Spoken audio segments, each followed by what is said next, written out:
జనవరి వస్తే 2 సంవత్సరాలు. ఇది ఇంత ఆలస్యానికి కారణం కాంగ్రెస్ పార్టీనే కారణం, కాంగ్రెస్ ప్రభుత్వమే కారణం, ఇంకెవరు కారణం కాదు. ఏం చేసినా కానీ. తర్వాత వాళ్ళు ఇప్పుడు కూడా ఏంటంటే 3,000 కోట్లు కేంద్రం నుంచి వచ్చే నిధులు పోతాయి అని. అంటే కేంద్రం నుంచి రెగ్యులర్గా వస్తాయి. ఇంతకుముందు కేసీఆర్ ముఖ్యమంత్రి కూడా కేంద్రం నుంచి వచ్చేది కానీ రాష్ట్రం ఇవ్వకపోయేది. కేంద్రం ఇవ్వాలి, సమానంగా రాష్ట్రం కూడా ఇవ్వాలి. కానీ కేసీఆర్ ప్రభుత్వం ఎన్నడూ గ్రామాలకు నిధులు ఇచ్చిన పాపాన కూడా, గ్రామాలకు కానీ మున్సిపాలిటీస్ కానీ మున్సిపల్ కార్పొరేషన్ కానీ. అది కాకుండా ఉల్టా కేంద్ర ప్రభుత్వం ఇచ్చిన నిధులను రాత్రి పాస్వర్డ్లు ఆఫీసర్ పాస్వర్డ్తో డ్రా చేసుకొని ఆ బిల్లులు, కరెంట్ బిల్లులు, ఈ బిల్లు అని మోసం చేసింది. అంతకుముందు ఎప్పుడు మనం అధికారంలో ఉన్నప్పుడు 2014 ముందు మనం ఏంటంటే రైతుల ఆత్మహత్యలు దేశవ్యాప్తంగా విన్నాం, మహారాష్ట్ర కానీ. ఇప్పుడు అది వినట్లేదు. రైతుల ఆత్మహత్య అనేది మోడీ ప్రభుత్వం కేంద్రంలో అధికారానికి వచ్చిన ఆ రైతుల ఆత్మహత్య ఆ స్థాయిలో కొన్ని రాష్ట్రాలు జరుగుతున్నాయి, వేరే. కానీ జాతీయ స్థాయిలో గత 11-12 సంవత్సరాల కింద ఉన్న పరిస్థితి ఇప్పుడు లేదు. గ్రామాల్లో అన్ని నిధులు కూడా మన శ్మశాన వాటికలు కానీ, రైతు వేదికలు కానీ, పల్లె ప్రకృతి వనాలు కానీ, సీసీ రోడ్లు కానీ కేంద్ర ప్రభుత్వం నిధులే.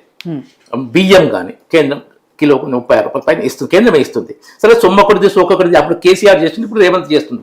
ఇద్దరు అదే డ్రామాలు చేస్తున్నారు, కానీ నిధులు కేంద్రమే ఇస్తుంది.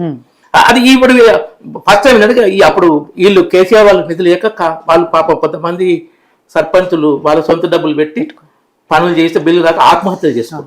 సర్పంచుల ఆత్మహత్యలు కూడా మనం కేసీఆర్ కాలంలో విన్నాం, అంతమంది ఎప్పుడు వినలే. రైతుల ఆత్మహత్యలు కాంగ్రెస్ కాలంలో విన్నాం, సర్పంచుల ఆత్మహత్యలు, ఉద్యోగుల ఆత్మహత్యలు 317 జీవో తోటి భార్యాభర్తలను దూరంగా చేసి ఉద్యోగుల ఆత్మహత్యలు కూడా విన్నాం.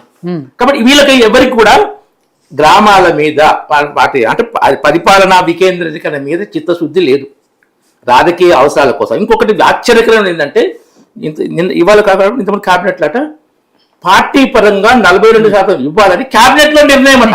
అది గమ్మత్తే. పార్టీ తీసుకునే నిర్ణయం, పార్టీ విషయాలు క్యాబినెట్ ఎట్లా నిర్ణయం తీసుకునేది?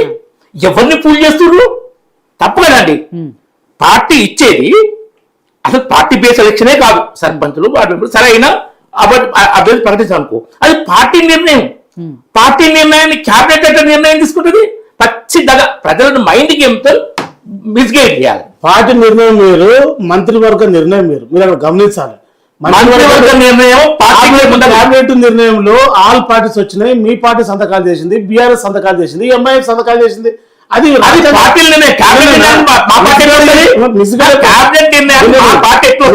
చేసే ప్రయత్నం చేయకండి.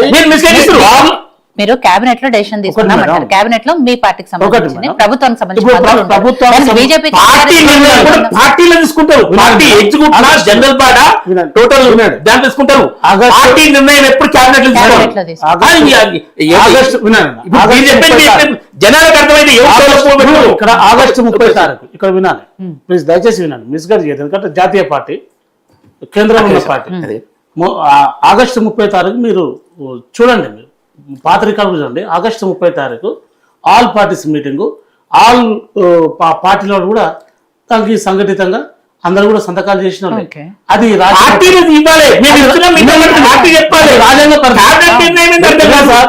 రాజ్యాంగ పరిధిలో పంపించారు. పార్టీ నిర్ణయానికి వచ్చి వీళ్ళు అంతా అడ్డమయ్యి ఇప్పుడు బంధు ప్రకటన చేస్తే బంధుకు ఏదైతే చేయాల్సింది ఉందో బీజేపీ పార్టీ వాళ్ళు వచ్చి టాపిక్ డైవర్ట్ చేస్తున్నారు. నిజం చెప్తున్నాడు, నిజం మాట్లాడుతున్నాడు. బీసీ రిజర్వేషన్ క్యాబినెట్ చేసిన ఒక అంశము, పార్టీ ఇచ్చిన ఒక అంశం. దీని తర్వాత ఏదైతే సుప్రీంకోర్టు కానీ హైకోర్టు కానీ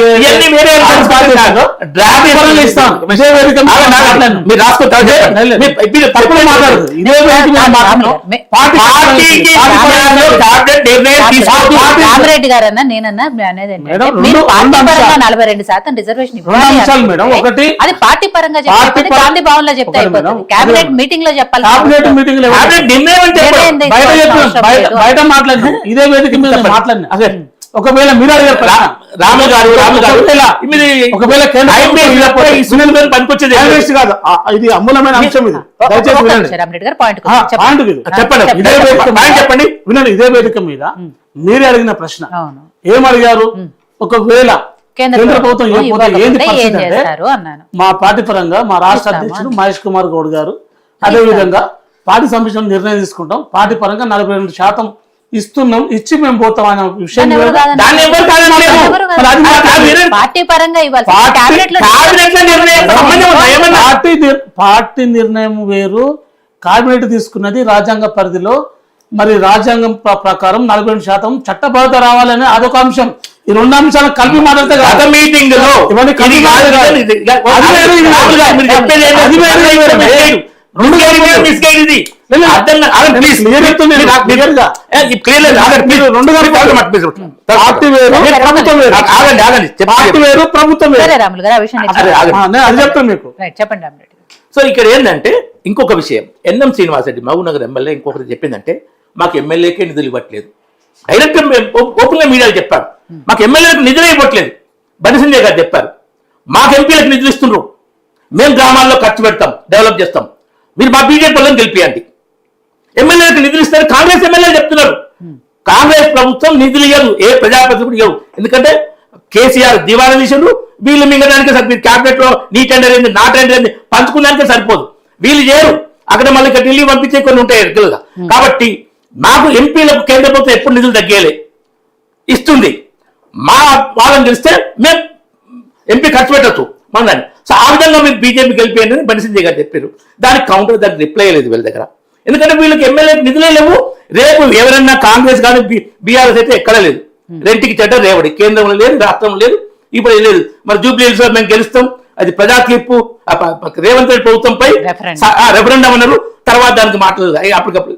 సో అట్లా కాకుండా ఏంటంటే గ్రామాలకు నిధులిచ్చేది బీజేపీ ప్రభుత్వం, కేంద్ర ప్రభుత్వం, పార్టీ కాదు, ప్రభుత్వం, మోడీ ప్రభుత్వం ప్రతి సంవత్సరం రెగ్యులర్ గా ఇస్తుంది. అది కాకుండా ప్రత్యేక పథకాలు కూడా. మా ఊళ్ళో 25 లక్షలతో సీసీ రోడ్డు, ఊరు సెంటర్ నుంచి గుడికి వెళ్ళి తీసారు. 25 లక్షలు కేంద్ర ప్రభుత్వం ఇచ్చింది. సరే సర్పంచ్ చేయించండు ఆ నిధులతో. సో ప్రతిదీ బియ్యం కానీ ఈవెన్ ఉపాధి హామీ కూలీ పైసలు కూడా డైరెక్ట్ అకౌంట్లు వేస్తున్నారు. కేసీఆర్ ఏమండు మాకే ఇవ్వకుండా డైరెక్ట్ ఎట్లా వేస్తారు మోడీ అని రాజకీయంగా విమర్శించుండు. సో వాళ్ళు ఏంటంటే ఇవ్వరు, కేంద్రం ఇచ్చేది మధ్యలో మింగుదామని చూస్తారు. ఈ మింగుదామని చూస్తారు వద్దనే మోడీ గారు అకౌంట్ ఓపెన్ చేసి డైరెక్ట్ పబ్లిక్ అకౌంట్లకు, గ్రామ పంచాయతీ అకౌంట్లకు పబ్లిక్ వచ్చే ఉపాధి హామీ కూలీ జీతం, ఉపాధి హామీ కూలీ చేస్తున్నారు. రేపు గ్రామాల్లో కూడా ఎక్కడెక్కడ. ఇంకో విషయం కాంగ్రెస్ గెలిచిన వాళ్ళు బీఆర్ఎస్ లో పోతారు, బీఆర్ఎస్ లో గెలిచిన వాళ్ళు కాంగ్రెస్ పోతారు. అదే ఇప్పుడు పెద్ద పంచాయతీ ఎక్కువ వస్తుంది, కోర్టులో అలాంటి కేసులు ఎక్కువ వస్తున్నాయి. కాబట్టి మీరు బీఆర్ఎస్ కోటేసిన కాంగ్రెస్ కి పోతారు, కాంగ్రెస్ కోటేసిన కాంగ్రెస్ కి పోతారు. బీఆర్ఎస్ దండగా. ఎందుకంటే వీళ్ళు కూడా ఏంటంటే ఎట్లాగో నాన్ పార్టీ బేస్ ఎలక్షన్ గెలిచినంత మా వాళ్ళు అయితే గంప కింద కమ్మి మేమే గెలిచినామని కొట్టుకొని తర్వాత ఇంతకుముందు టీఆర్ఎస్ అన్నట్టు జడ్పీ చేసి మేమే సర్పంచ్ గెలిచినాం, ఇది కూడా మేమే గెలుస్తామని క్లియర్ చేయడం కోసం చేస్తారు. కాబట్టి గ్రామీణ ప్రజలు మీరు మొన్న అమాయకంగా పట్టణ ప్రజలు విధంగా నమ్మి వాళ్ళు పెట్టిన 6 గ్యారెంటీలు దాని మోసపోయి చేశారు. ఈసారి గ్రామాల ఎలక్షన్ లో అట్లా మోసపోకండి. ఇంకోటి అభ్యర్థులకు కూడా ఇంతకుముందు ఈటల రాజేందర్ గారు చెప్పారు, లోకల్ బాడీ ఎలక్షన్స్ ఉంటే ఎంపీటీ అనంత జగన్ మీరు